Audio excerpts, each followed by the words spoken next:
Yes guys, Jess here, back with another video. You read the title. This is the next move for Bitcoin. You can see since yesterday's video, we've exactly predicted that massive move towards the downside. We were actually testing this resistance level that was previously support. You can see it was an upward sloping support level before we lost it, and then we're coming to retest it again from this flag that we were in, or this ascending triangle if you like to call it that. But you can see that this was a massive resistance point, and we're exactly rejecting like we pointed out. You can see that we actually came to fill our CME gap on the top side. We've actually hit this level, and I was telling you guys when we were pumping in towards this massive level to be cautious, as we are likely to get a pullback, and that's exactly what's happened. So make sure to be watching to the end. Make sure to be smashing that like button up, because I have a lot of charts prepared for you guys showing you the next massive move for Bitcoin. You can see that we'll be going through all the relevant data points, and we'll be looking at the liquidation heat map levels to be seeing what's likely to be next. So if you enjoyed the video, make sure to smash up that like button. Let's try get above 20 likes this video. That'd be absolutely insane. And with that being said, let's get straight away in towards this banger. Bow. So you can see in the short term, we've been coming in towards this level. We're moving down, and we need to be seeing what's next for Bitcoin. But if we zoom in towards the CME gap level, you can see that we've been actually pumping in towards this level. And as we did that, we actually came and filled the CME gap that we had in and around the 93K region. After that massive move towards the downside, we had massive news actually that caused that pump. So we can actually go into that news, and you can see it was due to Donald Trump actually mentioning that there's going to be a crypto strategic reserve, and later on he actually mentioned that there'll be one for Bitcoin and Ethereum as well. And that actually caused us to actually pump in towards the CME gap and fill it fully. And you can see that we got a rejection from that horizontal level and the upward sloping level as well, and that actually helped us to fill the CME gap that we just created on that massive pump towards the upside on the weekend as well. So it was Sunday that news actually came to light, and then we got a massive move towards the upside. We've now returned, which is still bullish in my opinion, because we're just filling the inefficiencies, and this is how the market contracts and expands. It just comes to fill inefficiencies in the market, and it actually hunts liquidity essentially. Those are the two things Bitcoin always does. It goes to the majority of the liquidity and it loves to fill the inefficiencies. So you can see that we filled that inefficiency there, which is the CME gap. And we have one more left at the 77K region. So if we continue the downside, like I mentioned on yesterday's videos, and the bears still have the momentum, they still have control, then yeah, it's likely we can actually come and fill this gap before we actually go higher. That's where you get that bullish divergence. That's where you have peak fear again. A lot of people will be very bearish, and I do think that we can actually see a move towards the upside if you fill that CME gap. So just looking at the liquidation heat map, you can see that the majority in the short term is to the upside after this massive dump, just filling the CME gap. So we just came down in the short term to fill the gap, and there's liquidity pattern to the upside due to shorters getting a little bit confident here. So potentially we can get a spike up, but you can see we have a little bit at 85. So we can actually come a little bit lower, of course. Now, if we keep on zooming out, of course, there'll be some liquidity below us. You can see that there's a little bit just below that 85 pocket. So potentially we can actually spike into that level, and then that's where we'll actually get a massive reversal in the market. So just be watching out for that 85K level there. So yeah, I think that the lowest that we'll actually get is around 76,600, and then that's where we can get a massive move towards the upside. But yeah, it's likely that this can even be front run if we actually manage to hold this level. So we need to be seeing how Bitcoin will be developing tomorrow. If we'll actually just start to float in towards the upside here and actually start to reclaim levels, then that would actually confirm this as a massive deviation, and then that would actually give us more room to actually start pumping towards new highs. So we need to be seeing if that's likely. But of course, bears have momentum. You can see the trend has just been downwards. We've been having lower highs. So again, until we actually get a good shift and a return confirming another higher low, then in my opinion, I do think that we're still, you know, in a downtrend. So we have to be remaining cautious. I would actually describe this more as a range. I do see us actually chopping around a bit more and actually establishing strong support before we actually start to make massive moves. Of course, I can be wrong, and we can actually start to move towards the downside some more, or the upside. You know, the market can remain irrational longer than you can remain solvent. That's a key theme in markets. But of course, I think it's likely we can actually range, and I'll tell you exactly why in just a second. But yeah, we're coming to that resistance level. Our 9 and 18 exponential moving averages, you can see that they were starting to cross towards the upside, but I'm sure that they'll actually start to straighten out and actually start to expand, which can be bad because it will just mean that Bitcoin is actually starting to move down. It is a laggard indicator. So if Bitcoin starts to move up, it will continue to curl to the upside, and then it helps you gauge where you can get some support on that throwback once you actually reclaim levels. So we need to be watching that as well. You have your 21-week exponential moving average as resistance in the presence of a bear moon.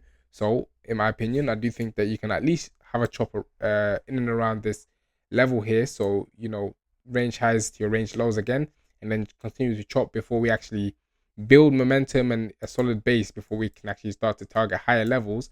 In my opinion, I don't think it's likely we just continue to be very bullish, although we do have massive news on Friday. So you can see that we have a summit for crypto on Friday. So this is actually looking really good. We have this White House summit, and they're going to be talking about a lot of different cryptocurrencies and how to actually implement this strategic reserve. So it is likely we can get some bullish news on the Friday. But again, I would say potentially that the pump might be over. It might be the sell the news already. We might have already seen that bullish pump in towards that resistance level that we actually talked about, and that may be it. So I'm not having massively high hopes, but I would not be surprised if we just chop around a bit more, consolidate until that Friday, then we get a massive move towards the upside off of some massive news. You just never know. So again, it's always important that you're accumulating when nobody's really interested now. I'm just talking about the longer time frames here when I'm talking about us consolidating. It's a longer term view, but in the short term, as we're dipping, it is a good strategy to be buying the dips, especially if you believe we're in a bull market. And you can see the fear and greed is come back to fear since yesterday, and that's because we're coming down today. We have massive drawdowns in a lot of different coins. You can look at the bubbles, you can see double digit red across the board. That's just indicating that a lot of people are just fearful here. So we need to be looking at the average corrections here, and you can see that it's likely that the bottom is in. The standard corrections for this bull market is around that 24%, and from the top to the bottom, you can see that we've already retraced 28%. So we can actually sweep that wick and actually fill the CME gap fully, potentially, and actually fill that 30% correction, just like last time, or the bottom might be in. So I would not be surprised either way. And one reason for that, as you can see, every time we have low funding rates, it marks a massive bottom in the market. So in my opinion, we need to be remaining bullish. And again, you can see the blueprint here.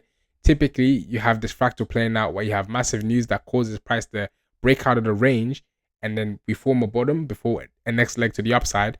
So I think that we can actually consolidate for a bit before we actually move towards the upside. So this is something to be watching too.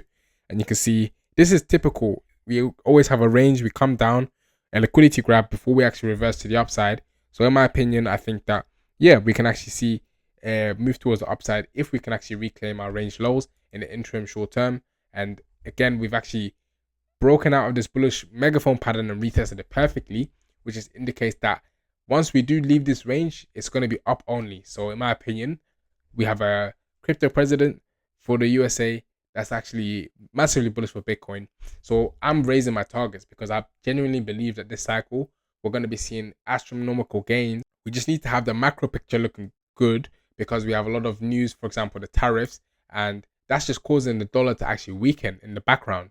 So a lot of people are not actually realizing this. So in my opinion, I do think that we're having a massive thing brewing because every time the dollar's in a downtrend and it's getting more weaker due to the macro being changed by an election, typically in your 4-year cycles, you do get altcoin season starting shortly after. So in my opinion, this is not the time to be getting too bearish and be calling for a top in the market, in my opinion.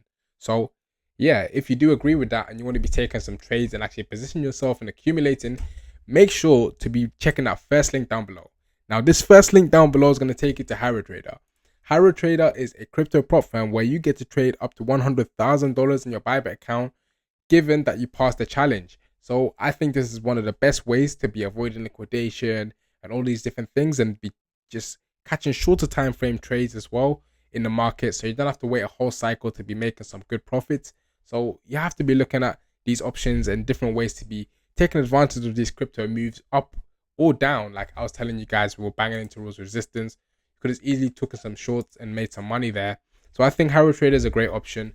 Using the first link down below, that'll be my code. If you want to support the channel too, that will give you a nice discount there. And then, yeah, you can actually choose one of your evaluations and you can actually have a go at this challenge. And of course, it's 10% for the first phase, 5% for the second phase, and then you get your money back that you paid for your evaluation, which is insane, which will just make it free. And then you can trade there and you get to keep up to 90% of the profits, and then they keep 10% of the profits since they're giving you their money to be trading with, giving you show that you're a good trader. So if you're interested in that, click that first link down below. And if you want to learn to trade as well, check out 𝗚𝗥𝗔𝗦𝗦, which is my trading community. Of course, I don't plug this in every video, but again, if you want to be checking that out, that's the link there. If you want to perhaps get a challenge and then take some of the trades that we do alert, have a look at that as well. And if you want to be looking at a normal exchange, make sure to be checking this first link down below, especially since it's the biggest deposit bonus. So Blofin, once you click that link, it's going to take you to this page over here. So you can see as of today until the 18th of March, they're offering $100,000 in deposit bonuses. So make sure to be checking that out. And if you don't want to use Blofin for any reason, you have these two other exchanges as well. You have a nice deposit bonus for KCEX over here, and then you have an instant deposit bonus for MEXC. So be checking that out as well. And yeah, for that longer term, I do think Ethereum is still consolidating and still looking quite good for massive expansion. We're on massive support levels. So in my opinion, this is not the time to be getting bearish on Ethereum too. You can see the total market cap for your altcoins are still on massive support as well. So we can consolidate a bit more. You know, Bitcoin dominance is still doing its thing. Massive resistance here.